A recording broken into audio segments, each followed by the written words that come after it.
As a priest in the United States. Bridget, thank you so much for being with us this morning.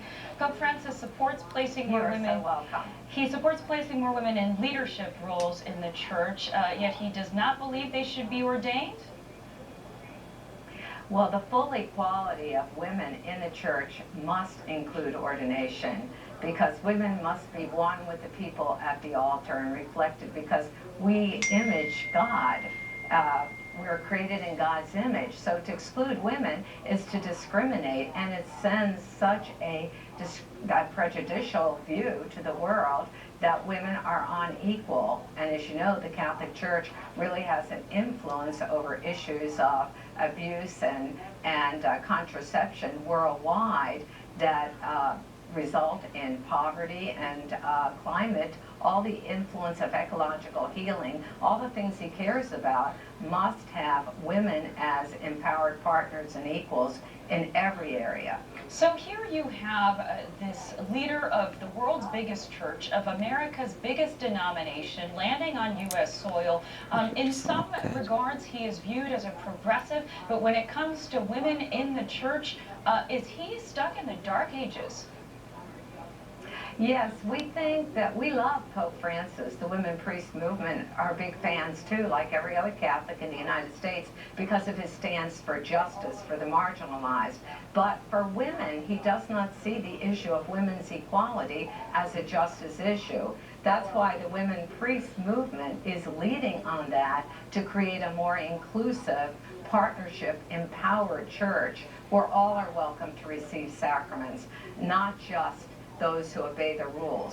And he's all for the marginalized, so are we. But he's missing the point that women are marginalized in our own house.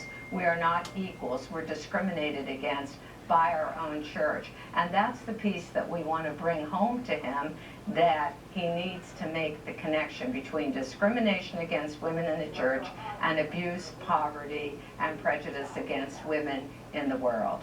Bridget, Mary, this was worth excommunication for you and for us that are not in the Catholic Church. What does it mean to be excommunicated? Well, for us, because we're a women priest, we preside at sacraments, like I said, where all are welcome. It means that if I went to a local church and they knew who I was, they could refuse me sacraments. But we celebrate, we preside at sacraments. And Pope Benedict actually canonized 2 formerly excommunicated nuns, and thereby making them saints. So I say, actually, excommunication could be a fast track to canonization. So you may be on your way to becoming a saint. Let me ask you this. You said that you admire this Pope.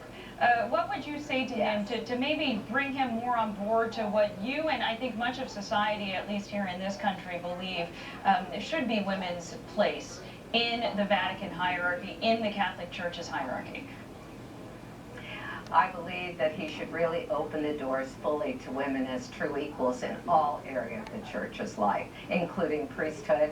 And right now, you could take a step in this year of mercy by dropping excommunication against us and against people who follow their conscience.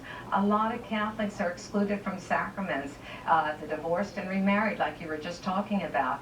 Gays and lesbians and transgender are not welcome at the table. So why not open up the table of Christ to everyone? Like, I think his heart tells him that. He's changed the tone, but he must change the teaching. That's where the church needs to go next.